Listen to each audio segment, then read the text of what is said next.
थोड़ा सा मुझे कहने में खराब लग रहा है कि मेरे बगल में तुम्हारे जैसी एक खूबसूरत लड़की बैठी हुई है और मुझे लगा कि अरे बड़ी खूबसूरत है, जरा इससे बैठ के जरा ठीक से बात करें, चैट करें। अचानक कोई कान में हमको आके कहता है, पता है ये कोरोना ग्रसित है, अब बताओ हम तुमसे बैठ के चैट करेंगे कि दीवार फांद के भागें? अरे बाप रे बाप, आप ही बताइए, कोई मिस्टर इंडिया आया क्या? वो जो अनिल कपूर है वो सिनेमा में नहीं था, अदृश्य व्यक्ति, वो मिस्टर इंडिया आया, इसी महिला को चूज किया और महिलाएं भी थी। और उस तरह से जो स्थिति में रहता है, अब सुंदर है कि असुंदर है कि क्या है ये भी बात नहीं पता है, और उसी महिला को चूज करके उसने उनके साथ गलत व्यवहार किया कि सारे अस्पताल यदि गलत हैं तो अब जाते क्यों हो, जाइए सरकारी अस्पताल में। नमस्कार, आप लाइव सिटीज देख रहे हैं। मैं हूं गरिमा भारती। आज इस वक्त हम डॉक्टर अजय कुमार के साथ मौजूद हैं। आपको बता दें कि डॉक्टर अजय कुमार आईएमए के पूर्व प्रेसिडेंट रह चुके हैं, यूरोलॉजी सोसाइटी ऑफ इंडिया के पूर्व प्रेसिडेंट रह चुके हैं और वर्तमान में ये पारस एचएमआरआई में यूरोलॉजी और नेफ्रोलॉजी डिपार्टमेंट में डायरेक्टर हैं। सवाल इनसे कई पूछने हैं क्योंकि इनका जुड़ाव आपने सुन लिया कि पारस के साथ है और पारस का नाम बहुत ज़्यादा उछल रहा है। कल आपने देखा होगा कभी नंबर 2 कभी नंबर 1 पर शट डाउन पारस हॉस्पिटल ट्रेंड कर रहा था। सवाल तो पूछना बनता है कि पारस का पक्ष क्या है, पारस से जुड़े हुए लोग इस विषय में क्या कह रहे हैं। डॉक्टर साहब, सबसे पहले तो आपका लाइव सिटीज़ में बहुत बहुत स्वागत है। धन्यवाद। कई सवाल हैं हमारे और जनता भी जानना चाहती होगी कि आखिर पारस का पक्ष क्या कहता है। आप कई दिनों से देख रहे होंगे, 2-3 दिन पुराना ये मामला है और कल जब ट्विटर पर पारस को बंद करो, शट डाउन पारस हॉस्पिटल पूरे देश में नंबर 2 नंबर 1 पर ट्रेंड कर रहा था, तो क्या लगता है आपको, ये पूरी कहानी क्या है, पूरा मामला क्या है? सर्वप्रथम तो मैं ये क्लियर कर दूं आपको, अब मेरे घर पर बैठी हैं, पारस अस्पताल में नहीं बैठी हैं, इसलिए एक चीज़ क्लियर हो गया कि मैं पारस का कोई भी प्रवक्ता नहीं हूँ। पारस अस्पताल में मैं director institute of urology, nephrology और ट्रांसप्लांट हूँ और चूंकि उस अस्पताल से जुड़ा हुआ हूँ इसलिए मुझे ऐसा लगा कि कुछ बातें जनता को का एक तरफा सुनने का कोई फ़ायदा नहीं है, क्लेरिफाई कर देना चाहिए। तो सर्वप्रथम तो ये मैं बताऊंगा कि लोग यही हो सकता है कहें कि डॉक्टर साहब आप तो पारस वाले हैं इसलिए कह रहे हैं, लेकिन सर्वप्रथम मैं एक चिकित्सक हूँ जो कि राष्ट्रीय और अंतर्राष्ट्रीय स्तर पर डॉक्टरों के ऑर्गेनाइजेशन से जुड़ा हुआ रहा हूँ। पारस में क्यों गया, क्योंकि वहाँ मैंने बिहार में यूरोलॉजी इस्टेब्लिश किया, ये सब जानते हैं, लेकिन मेरी एक तमन्ना जो है रह गई थी अधूरी कि मैं ट्रांसप्लांट करूं और अपने अस्पताल में मैं ट्रांसप्लांट नहीं कर सकता था। ऐसी स्थिति में मुझे 2 ही अस्पताल नज़र आते थे, पारस हॉस्पिटल और ये अपना पाटलिपुत्र कॉलोनी में डॉक्टर सत्यजीत सिंह का अस्पताल, क्या उसको है, हाँ, रूबन हॉस्पिटल। उन लोगों ने भी काम शुरू किया था। सत्यजीत हमारा बहुत अच्छा मित्र है, अस्पताल बहुत अच्छा चला रहा है। लेकिन हमें ऑफ़र आया पारस हॉस्पिटल से और मेरे गुरु जिन्होंने 1966 से मुझे पढ़ाया और जिनको मैं इतनी अच्छी तरह से जानता रहा हूँ तब से कि उतना एथिकल आदमी, उतना भगवान का आदमी शायद ही कोई मिले, उन्होंने मेरा हाथ पकड़ के कहा कि अजय तुम आओ यहाँ ट्रांसप्लांट शुरू करो।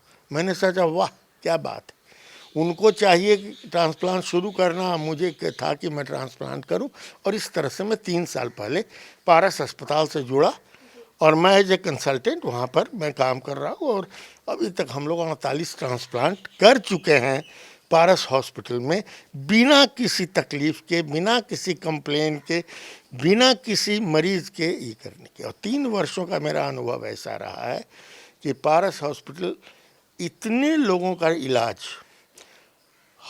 समाज के हर तबके का इलाज कर रहा है और मैंने ऐसा कुछ नहीं देखा इतने दिनों में कि मैं कुछ कह सकूं। यदि कुछ गड़बड़ रहता तो सबसे पहले हम छोड़ के चल जाते 72 साल की उम्र तक जब हम नहीं गए, 69 एज ऑफ 70 में मैंने ज्वाइन किया, तो 70 साल तक जब हम किसी अस्पताल के भरोसे नहीं रहे तो हम चल देते कि भाई ये अस्पताल सही नहीं है, यहाँ रहना नहीं, यहाँ तो गलत सलत काम होता है। मैंने कोई गलत काम करते हुए नहीं देखा। ये थोड़ा मैं बैकग्राउंड बता दूँ।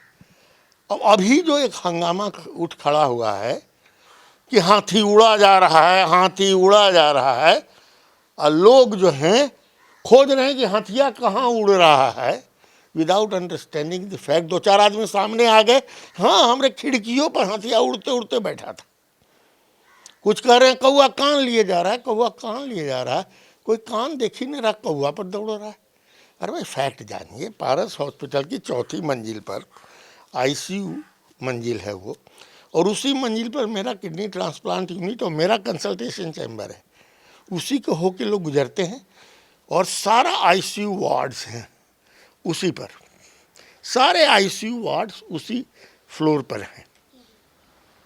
और ये जो जहाँ की घटना बताई जा रही है वो B2 वार्ड कहलाता है।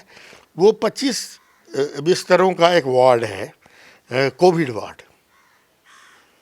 जिस रात की बात बताई जा रही, घटना मैं नहीं कहूँगा, घटना हुई ही नहीं थी, ये एक काल्पनिक कुछ बनाया गया, क्योंकि जो मरीज थी वो बहुत बीमार थी।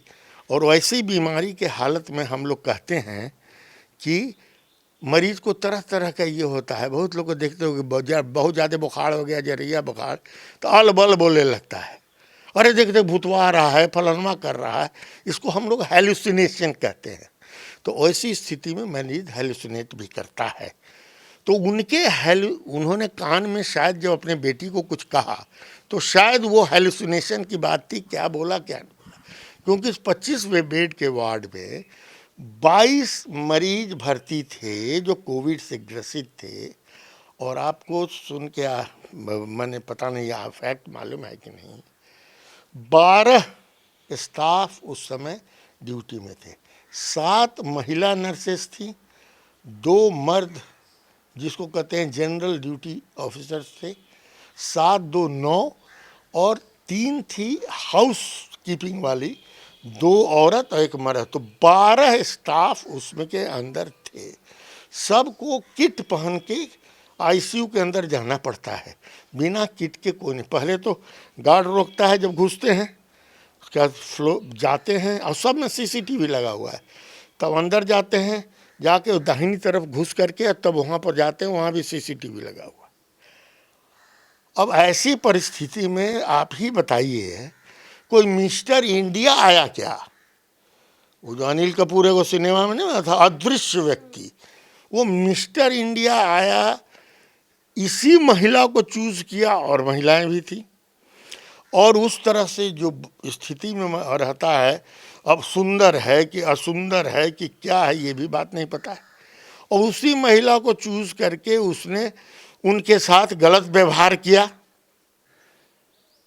व्यवहार करने का कुछ कारण भी होना चाहिए जो कहीं किसी को पता नहीं है।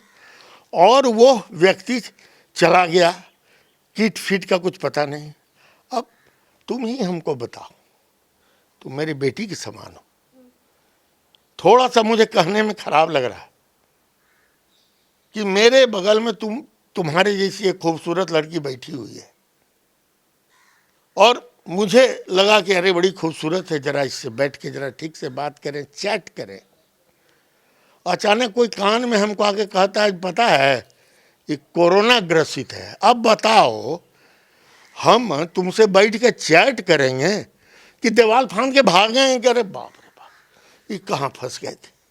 तो इस कोरोना काल में इस तरह की बात की काल्पनिक ये बना करके और कहानी बनाना, ये संभव है ही नहीं, मेडिकल साइंस से हो या किसी साइंस से। अब तो सारी इंक्वायरी हो रही है, आ जाएगी इंक्वायरी में सारी बात। आपने कहा कि सीसीटीवी कैमरास लगे हुए हैं, तो आप तो प्रशासन, अस्पताल प्रशासन का हिस्सा है, तो मतलब अभी तक सीसीटीवी कैमरास जो चेक वेक किए गए, उससे कुछ निकल के आया है? कुछ नहीं निकल के आया है। यही निकल के आया है कि सब चीज़ ठीक था, कोई सवाल ही नहीं है गड़बड़ होने का, नंबर 1। नंबर 2, ये पूरी कहानी एक लड़की कह रही है जो उनकी पुत्री थी। ऐसी उनकी ने तो वीडियो भी जारी किया, अपनी माँ से कह रही है कि अगर गलत हुआ है तो सर हिला के इशारा करिए क्योंकि उसकी हालत खराब है। अब मरते हुए आदमी को, जिसको थोड़े दिन वेंटिलेटर पर भी डालना पड़ा था, हेलुसिनेट कर रही है और ये कर रही है, ये कहाँ से माथा में घुस गया कि गलत हुआ है तो तुम माथा में हिलाओ और डोलाओ। ऐसी स्थिति में कोई आदमी की मानसिक स्थिति ऐसी होगी? मैं खुद नहीं बोल रहा। आप डॉक्टरों की एक कमेटी बनाइए और सारी घटना को, एक एक को अलग अलग मत बोलिए, सारी घटना को एक परिप्रेक्ष्य में लीजिए। अब एक कोई आदमी कहानी सुना रहा है, बीच में कह दिया अरे वो तो गधा है। अब यही गधा शब्द बोल के, अरे वो तो बोल रहे थे कि वो गधा है। अरे पूरी कहानी तो सुनो। उस कहानी में एक जगह उसने ये कहा कि राम बाबू कह रहा था कि वो गधा है। तो ये टुकड़े मत लीजिए, पूरे परिप्रेक्ष्य में लीजिए। क्या ये संभव है? दुनिया में कहीं भी इस तरह का संभव हो ही नहीं सकता है। ये तिल का ताड़ भी नहीं कहेंगे, क्योंकि तिल होता है तब तो ताड़ बनता है। यहाँ तो तिल भी नहीं है। यह brought something out of nothing. जैसे लगता है कि गोगिया पासा का जादू है, गले गले गले गले और ये निकाल दिया। अच्छा, इस जादू में जादूगर लोग हैं। कुछ जादूगर हैं जो रोड पर माइक लेके घूम रहे हैं, कुछ ना कुछ मिल जाए मसाला। हमारे जैसे नहीं, तुम जिस चैनल से आती हो, इसीलिए मैंने तुम्हारे चैनल को चूज किया कि इस चैनल का अपना एक महत्व है। और तुम रोड पर नहीं चल रही हो, तुम हमारे घर आई हो अपॉइंटमेंट लेके। लेकिन रोड पर बहुत लोग हैं, वो बेचते हैं ये कहानियाँ देश और विदेश में, सारी बात हमको मालूम है। अब उन लोगों को चीख के कहानी। अब कुछ नेतागण हैं। अब एक नेता के बारे में है भाई साहब, अब वो चीख रहे हैं। अरे कौन चीखे? तुम नेता हो यार। नंबर एक, तुम्हारा रिकॉर्ड तो रूडी साहब ने बता ही दिया है। नंबर दो, तुम इतना पैसा जो जगह जगह बांटते हो उसका कोई हिसाब नहीं है। नंबर तीन, तुम जो हो सिर्फ पारस हॉस्पिटल और इसके पीछे पड़े रहते हो हमेशा। अरे भाई, अभी वो नेता जब अरेस्ट हुए, जब उनका हुआ कि दरभंगा मेडिकल कॉलेज हॉस्पिटल में, ये बड़ा इम्पोर्टेंट है, दरभंगा मेडिकल कॉलेज हॉस्पिटल में उनका एक्सरे और अल्ट्रासाउंड होगा। धरने पर बैठ के हम यहाँ नहीं करावेंगे, हम पारस हॉस्पिटल में करावेंगे धरना, ये एक्सरे और अल्ट्रासाउंड। इसका मतलब उनको अपने बीमारी के लिए तो पारस पर विश्वास है और उन्होंने करवाया। ये कल या परसों की बात है। तो ऐसे ऐसे नेता जुट गए। और नेता तो इतने बड़े हैं कि इलेक्शन में खड़ा हुआ पार्लियामेंट में 6000 वोट आया। तो वो राजनीति को लेके ये बदतमीजी हो रही है। जी, राजनीति की बात आगे कर लेंगे बाद में, लेकिन आपने कहा ना कि छोटे छोटे तथ्यों को जोड़कर पूरा ओवरऑल चीज़ें देखने की बात है। तो आपने कहा कि एक पक्षीय बात नहीं हो सकती है, हम सिर्फ उस लड़की की बात नहीं सुन सकते हैं। तो मतलब दोनों चीज़ों को मिलाकर देखना पड़ेगा। उस लड़की ने अपनी माँ को खो दिया, तस्वीरें आपने भी देखी होगी कि किस तरह। लेकिन मतलब ऐसा अगर बोला भी जा रहा है, आपको अगर लग रहा है कि कहानी मनगढ़ंत है, वो अपने मन से इसको, आपने पहले कहा कि उसका हेल्यूसिनेशन हो सकता है, उसकी माँ का जो वीडियो में उसने बोला, लेकिन हाथ भी बंधे हुए थे, बात हो रही थी कि ऐसा होता है कि पॉजिटिव मरीजों के हाथ बांध दिए जाते हैं इलाज में, ऐसा कोई प्रोसीजर? अब देखिए, ऐसा है कि अब तो खुद ही प्रूव कर दिया भाई। मैं नहीं जानता था कि हाथ बंधा था या नहीं था बंधा। यदि कभी कभी मरीज इतना ज़्यादा विचलित होता है और इतना ज़्यादा छटपटाता है इधर उधर और नोचता है, हेलुसिनेशन की स्थिति में मरीज, अभी एक बहुत बड़े अफसर बिहार सरकार के, उनकी मृत्यु हो गई। उनकी प्रॉब्लम हुई थी, जब एकदम छटपटाने लगे, हेलुसिनेट करने लगे, तो उनको मास्क के हटा देते थे, बाईपैप का ये हटा देते थे। तो अंत में कोई उपाय नहीं रहा कि इनको ऑक्सीजन देना ही है, तो दोनों हाथ को गॉज से साइड में बांध दिया जाता है ताकि बार बार ये न करे। तब तो ये प्रूफ कर दिया फर्दर ये तो बहुत बढ़िया बात प्रूफ किया है कि इसका मतलब है वो बेचैनी की स्थिति में थी, हेलुसिनेट कर रही थी, जो उनकी प्राणवायु थी उसका भी पाइप निकालने के चक्कर में थी, ऐसी स्थिति में उनको कोई उनसे कोई बतियावे कि कोई तुम्हारे साथ छेड़छाड़ किया है। अब बोलिए वो 8 गो महिला वहाँ पर 9 गो पड़ी हुई है ड्यूटी पर, बाकी सारे मरीज हैं, उनको छोड़ के 21 मरीज और हैं, उनके भी अटेंडेंट गए होंगे। कहीं बातें नहीं, तथ्य कहाँ है यार? तथ्य रहे तब न तथ्यों को जोड़ा जाए।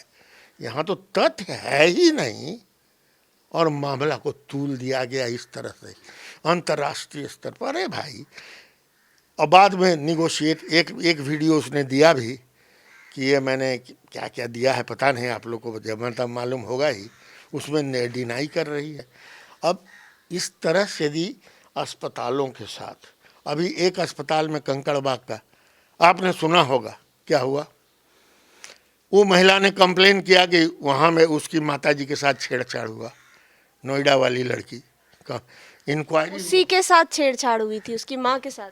अच्छा, उसी के साथ छेड़छाड़ हुई, इंक्वायरी में कुछ निकला ही नहीं। उदयन अस्पताल जो बहुत नामी चिकित्सक का अस्पताल है और उनके लड़के जेडीयू के प्रवक्ता हैं, उस पर कंप्लेन लोगों ने किया। बहुत सुंदर अस्पताल है वहाँ, एक से एक। आप ऐसा क्यों बोल रहे हैं जी? मतलब ये क्या पॉलिटिसाइज करने की कोशिश है? तुम एकदम ठीक कह रही हो। इस सारा मैं नहीं कह रही, मैं आपसे सवाल कर रही हूँ। बहुत अच्छा, तुम्हारे सवाल से मैं बहुत प्रसन्न हुआ। इस सवाल का जवाब मैं जनता पर छोड़ता हूं कि सारे बड़े अस्पताल, उस पर कोई ना कोई इल्जाम लगा के इस तरह से किया जा रहा है, तो दो ही उपाय है, सारे अस्पताल बंद हो जाए। एक तो कई अस्पताल बिहार में आना चाहते थे, नहीं आ रहे। दूसरा ये है कि सारे अस्पताल यदि गलत हैं तो अब जाते क्यों हो? जाइए सरकारी अस्पताल में। आपके पास सब लोग निगोशिएट करते हैं, ब्लैकमेल करते हैं बाद में पैसा के लिए कि हमको पैसा छोड़ दीजिए, पैसा दे दीजिए, ये कर दीजिए। ये अंदरूनी बात बता रहा हूँ। अब सवाल है, जब इतनी दिक्कत है तो डोसा मिलता है मौर्या होटल में 400 रुपये में, वही डोसा 50 रुपये में मिलता है, तो 50 रुपये में डोसा खाइए ना। खाने का मन 400 का, अब पैसा दीजिएगा 50 रुपये, तो ये तो नहीं चलेगा भाई। और सारे रेट्स बताए रहते हैं। नॉट ओनली दैट, सारे रेट्स को रिसिप्ट दिया जाता है, सारा मतलब क्लियर है। आपको उसमें ऑब्जेक्शन है तो रेज कीजिए और फिर उसको देखा। अच्छा, ये तो बात एक लड़की या एक महिला या एक परिवार की है, लेकिन जब कल हम रिव्यू कर रहे थे, ट्वीट ट्रेंड कर रहा था, तो आप कह सकते हैं कि 2 लोग, 4 लोग, 10 लोग, 50 लोग आपस में मिले हो सकते हैं। 1 लाख लोग आपस में कैसे मिले हो सकते हैं? वो भी बात बात पर कह रहे हैं कि हमारे भी भतीजे का ऑपरेशन हुआ, हमारे साथ भी कुछ ऐसी चीज़ें हुई। मतलब लोग अपनी अपनी शिकायतें लगा रहे थे, तो इसका क्या मतलब? एगो तो ट्विटर जो है 92,500 हमने भी रात में सुना था, इसीलिए मैंने कहा कि बहुत ज़्यादा हो गया, 1 लाख के करीब जो बोल रही और बढ़ा है, बहुत ज़्यादा हो गया। अरे आजकल कोनो काम है किसी को, जिसको मन किया डग डग डग डग, नहीं भी भतीजा का इलाज कराया फिर भी लिख दिया। मतलब सब झूठी कहानियां बनाएंगे ज़्यादा। ये तो अफवाह तो इसी तरह फैलती ही है देवी जी। अफवाहों को कोई रोक सकता है? जितनी भी बातें हैं, अभी हमारे स्वास्थ्य मंत्री को लोगों ने कह दिया बहुत लोग मरे ऑक्सीजन के बिना, कल ही उनका इंटरव्यू में देख रहा था, तो उन्होंने यही बात न कही कि भाई आप हमको फैक्ट ला के दीजिए कि आपके साथ ऐसा ऐसा हुआ था। कोई नहीं, खाली हवा में बात उड़ा रहे हैं। आजकल काम धाम है नहीं किसी को। ये लॉकडाउन में हवा में बैठा हुआ टप टप टप टप भोरे उठता है, शुरू किया और शाम तक ये ट्विटर वेटर ये सब, they are highly dangerous tools in the hand of the people who are irresponsible. They are very dangerous tools. How can you say that कि जो 1 लाख लोग थे उसमें से सारे के सारे रिस्पॉन्सिबल थे? कुछ तो लोग पढ़े लिखे होंगे। मैं कहाँ कह रहा हूँ 1 लाख का हमको दीजिए ना ये उनका पूरा बैकग्राउंड, तो मैं बता दूँ उसमें 90,000 गए गुजरे हैं। 90,000 को कोई काम नहीं है, फालतू में इसी कामे में लगे हुए हैं। अरे भाई, कभी देखा है कार का एक्सीडेंट होता है एक साइकिल या मोटरसाइकिल से? आज तक सुना है साइकिल वाला मोटरसाइकिल वाले को गाली देते? अरे साला कार पर जाता है, और जितनी बड़ी कार उतनी गाली खाइएगा आप। मतलब कि नाम बड़ा है इसलिए उछालने की? नाम बड़ा है इसलिए उछालो तो बड़ा मजा आएगा। हम भी बीच में आ जाएंगे, हमारा भी आ जाएगा कि हम भी ट्वीट किए थे भाई, हम भी ट्वीट किए थे भाई। लीजिए, अरे वो उतना 92,000 आदमी जो है वो नेताजी को वोट दे देता तो 6,000 वोट उनको नहीं ना आता, 92,000 कम से कम वोट आ जाता, वो नहीं मिला बेचारे को, क्या कहिए। आपका पक्ष तो समझ में आ गया। आपने भी सुना कि पारस अस्पताल के तरफ से डॉक्टर अजय कुमार का पक्ष क्या कह रहा है, उन्होंने क्या कुछ कहा है। दो तीन चीज़ें इनके तरफ से क्लियर हो गई। इनका मानना है कि चीज़ों को पॉलिटिसाइज करने की कोशिश की जा रही है और ये जो चीज़ें हैं वो इसलिए हो रही है क्योंकि पारस का नाम बड़ा है तो चलो उस नाम को ख़राब करते हैं, ये वाली मेंटालिटी भी काम कर रही है। लेकिन फ़िलहाल डॉक्टर साहब अभी जांच होनी बाकी है, हम आपको भी इंतज़ार करना चाहिए और हमें भी किसी मुद्दे पर पहुंचने से पहले बिल्कुल इंतज़ार करना चाहिए और उम्मीद करते हैं कि ये जाँच निष्पक्ष हो। एक मिनट में बोलना चाहता हूँ, हम सबको इंतजार करना चाहिए और हम सब इंतजार कर रहे थे। लोग तो बाहर से न देख रहे हैं। आज ही मैं चैम्बर में बैठा हुआ था, 11:30 बजे एक टीम फिर आई इंक्वायरी करने के लिए। मेरे नज़र के सामने, कोई सामने ही है, नज़र के सामने आई और गई। हम लोग आराम से बैठे थे, कोई दिक्कत नहीं है भाई, इंक्वायरी होती रहे। 1 लाख आदमी बिना इंक्वायरी के ये जो फालतू बात मार्केट में कर रहा है तो हमको तो रिटेलिएट करना ना पड़ेगा। We are not going to abuse any system, we are not going to abuse anybody, but we have the right to retaliate. We are also the human beings, we have sentiments, we have our conscience. आज सवेरे मेरा conscious bite किया और मैंने कहा कि पारस वाले लोग जाने या न जाने, मैंने फ़ोन करके आप लोग को बुलाया, कहा कि मैं अपने तरफ से बताना चाहता हूँ कि अत्याचार हो रहा है। एक फैशन हो गया है डॉक्टरों को गाली देना, डॉक्टरों को ये करना, काम लेते हैं हमसे। पूरा समाज पता नहीं कैसा हो गया है कि हम लोग गाली खा रहे हैं। देखिए फेसबुक पर कितना डॉक्टरों को इतनी भद्दी भद्दी गाली कि हम बोल भी नहीं सकते हैं, हम लोग को दी जाती है, फिर भी हम जो लड़ रहे हैं। चलिए, जिस मुद्दे पर हम आपसे बात करने पहुंचे थे वो उसका पक्ष तो हमने आपसे जान लिया है और बिल्कुल सही बात है। हम लोग एक लोकतांत्रिक देश में रहते हैं जहां पर हर एक व्यक्ति का पक्ष बहुत महत्वपूर्ण होता है, चाहे वो सही हो, गलत हो, न्यूट्रल हो, जानना ज़रूरी है। कल हमने आपको वो पक्ष दिखाया और आज हम आपको ये पक्ष दिखा रहे हैं। अब देखने वाली बात ये होगी कि जाँच में फैसला क्या कुछ निकल कर आता है, क्या और चीज़ें निकल कर आती है और अंतिम में सच क्या होता है, ये भी देखने वाली बात होगी। आप लाइव सिटीज़ के साथ बने रहें, हमारे चैनल को सब्सक्राइब करें। ये वीडियो फेसबुक पर देख रहे हैं तो पेज को लाइक करें, साथ ही साथ आप हमें ट्विटर पर भी फॉलो कर सकते हैं। धन्यवाद।